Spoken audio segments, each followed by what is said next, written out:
மீடியாவுக்கு thank you so much. Career வந்து television channel வந்து ஆரம்பிச்சிச்சு. ஸோ இந்த கேமரா பின்னாடி வந்து ஒர்க் ஆரம்பிச்சிருக்கேன். ஸோ ஒரு சப்போர்ட்டும் எனக்கு தேவை. ஃபோக்கஸ் பண்ணிக்க. சார் நான் ஒரு மியூசிக் சேனல் ஒர்க் பண்ணேன் சார். மியூசிக் டேரக்டர் வேலை செஞ்சீங்களா? மியூசிக் சேனல் ஒர்க் பண்ணேன். ஸோ அங்கே வந்து சாங் லிஸ்ட்லாம் கொடுப்போம். ஸோ சாங் லிஸ்ட் கொடுக்கும்போது பாண்டியனுடைய சாங்ஸ் லிஸ்ட் வந்து நான் ஒரு சாங் எழுதி பார்த்துருக்கேன். சாங் எழுதி கொடுக்கும்போது நான் வந்து பார்க்குறேன் நீங்க ஆக்ஷன் ஒரு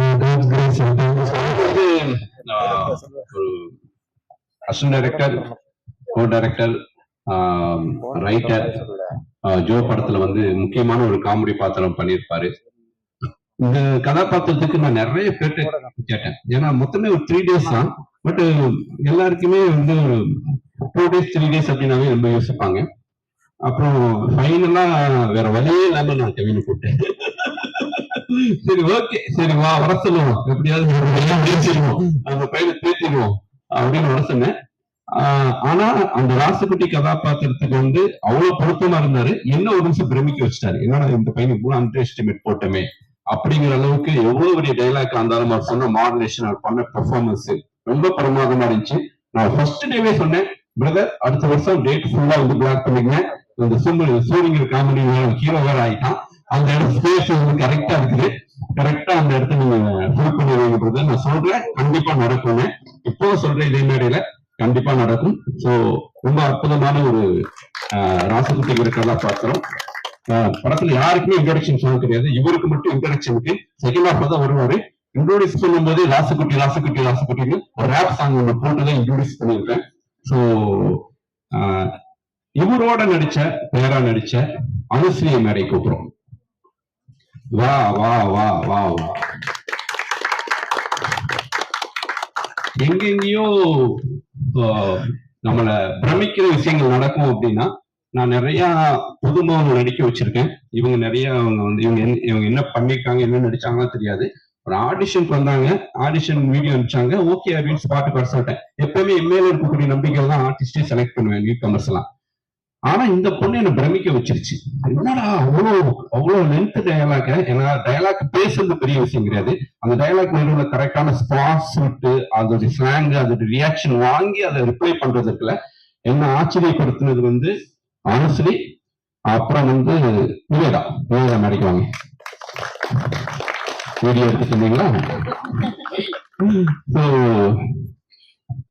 வந்து நான் வந்து ஜஸ்ட் வந்து ஆடிஷன் பண்ணேன்.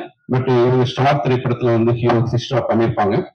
எனக்கு வந்து அந்த ஃபர்ஸ்ட் ஓகே டைலாக் கொடுத்துடலாம், நம்ம கட் பண்ணி போய்க்கலாம் அப்படின்ட்டு. சார் ரெடியா, எது வரைக்கும் ரெடின்னு கேட்டேன். சார் ஃபுல்லாவே ரெடியா? ரொம்ப லென்த் டைலாக் ஆச்சு, சரி போவோம் அப்படின்னு போனா என்ன வந்து நம்மள அடிக்கடி வந்து சில விஷயங்கள் நம்மள வந்து டக்குன்னு அந்த பிரமிக்க வைக்கிற விஷயம் நிவேதா பண்ணாங்க. அவ்வளவு அற்புதமான பெர்ஃபார்மர். சினிமா மேல எங்கேயாவது சில பேர் தான் வந்து ரொம்ப பேஷனா இருப்பாங்க. ஆனா அவங்களுக்கும் கரெக்டான கான்டாக்ட் இல்லாம கோபிச்செட்டிப்பாளையம் கோயம்புத்தூர் போயிட்டு அந்த ஒரு சேனல்ல வந்து நடிச்சுட்டு மறுபடியும் கோபிச்செட்டிப்பாளையமே போயிடுவான். ஆனா அவளுக்கான அந்த ஸ்பேஸ் இருக்குதுங்களே, திறமையானவன் என்னைக்கா இருந்தாலும் முட்டி முளைச்சு வெளியே வந்துருவாங்கிறதுக்கு இவங்க 2 பேரும் நிச்சயமா உதாரணம். கண்டிப்பா ஒரு நாள் பெரிய ஆர்டிஸ்டா வருவாங்க. ஓகே, படத்தை பத்தி பேசுங்க. என்ன பத்தி மட்டும் பேசக்கூடாது, எனக்கு சர்டிபிகேட் வேண்டாம். ஸோ இங்க வந்திருந்த பிரஸ் மீடியா எல்லாத்துக்கும் ரொம்ப நன்றி. அண்ட் சாரை பத்தி பேசக்கூடாதா? லைக் ஒரே ஒரு விஷயம் என்னன்னா, எனக்கு செட்ல வந்து ஒரு நேஷனல் அவார்டு வாங்கின டைரக்டர் வந்து என் பேர் சொல்லி கூப்பிடுறாரு அப்படிங்கறது எனக்கு வந்து ரொம்ப பெரிய விஷயமா இருந்தது. லைக் அனு இந்த சைடு வா, அனு இந்த சைடு போ, அனு பக்கத்துல இருந்த பொண்ணு அப்படின்னு அட்ரஸ் பண்றதே வந்து எனக்கு லைக் ரொம்ப பெரிய விஷயமா இருந்தது. ரொம்ப நன்றி எல்லாத்துக்கும், ரொம்ப தேங்க்ஸ். உங்க கோ ஆர்டிஸ்ட் போன்லயே லவ் பண்ணீங்க. ஏன்னா இவங்க கதைப்படியே 2 பேருக்கு 10 வயசு வித்தியாசம். அத்தை பொண்ணு அவரு. இவங்க 2 பேருக்குள்ளயும் வந்து ஒரு அற்புதமான லவ் இருக்கும். இதுக்குள்ள பெஸ்டின்னு ஒருத்தன் வந்து உட்காந்துக்குவான் வேற. அவங்கிற அந்த பெஸ்டி செல்வா வாடா டே. இவங்க 2 பேர்த்தையும் டார்ச்சர் பண்ணவங்க தான்.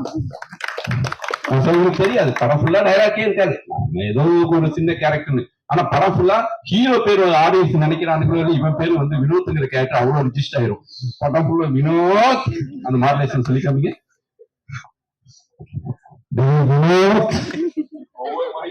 ஒவ்வொரு முறையும் அந்த ஒரு லவர்ஸ்குள்ள இருக்கக்கூடிய அந்த பெஸ்டி மேல இருக்கக்கூடிய கோவத்தை அழகா பிரசன்ட் பண்ணிருப்பாரு. பேசலாம், படத்தை பத்தி பேசுங்க. கடவுளுக்கு முதல் நன்றி. நன்றி நீயே வச்சுக்க. சந்தோஷமா பேசு, என்ஜாய் பண்ணி பேசு. அப்பா அம்மா பத்தி பேசு, நீ யாருங்கிறத சொல்லு.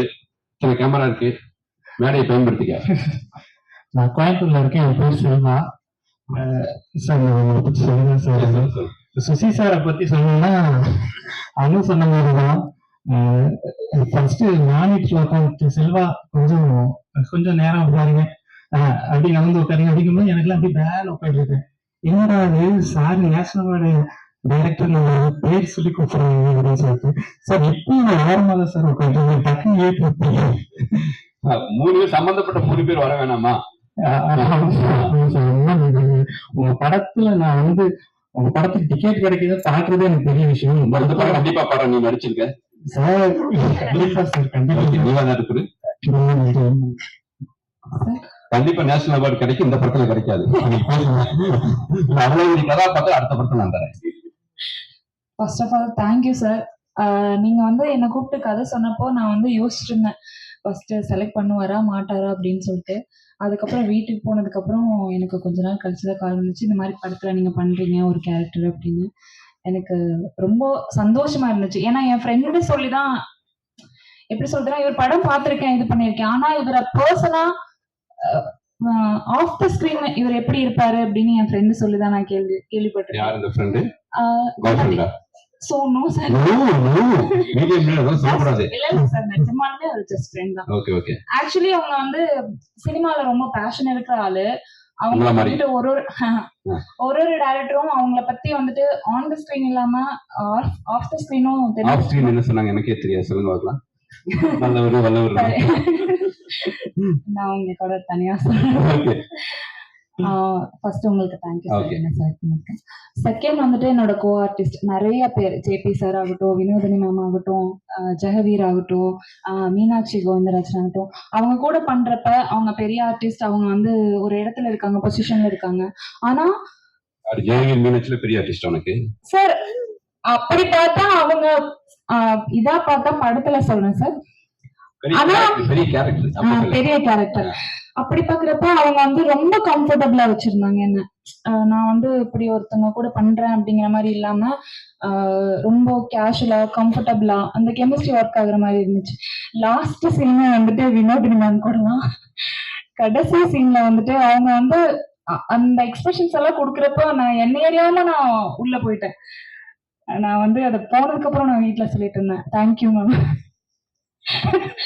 எல்லாத்துக்குமே கேமராமேன் சார் ஆகட்டும், இவங்களுக்காகட்டும், என் கூட நடிச்சவங்களுக்காகட்டும், எல்லாத்துக்குமே ரொம்ப ரொம்ப தேங்க்யூ சார்.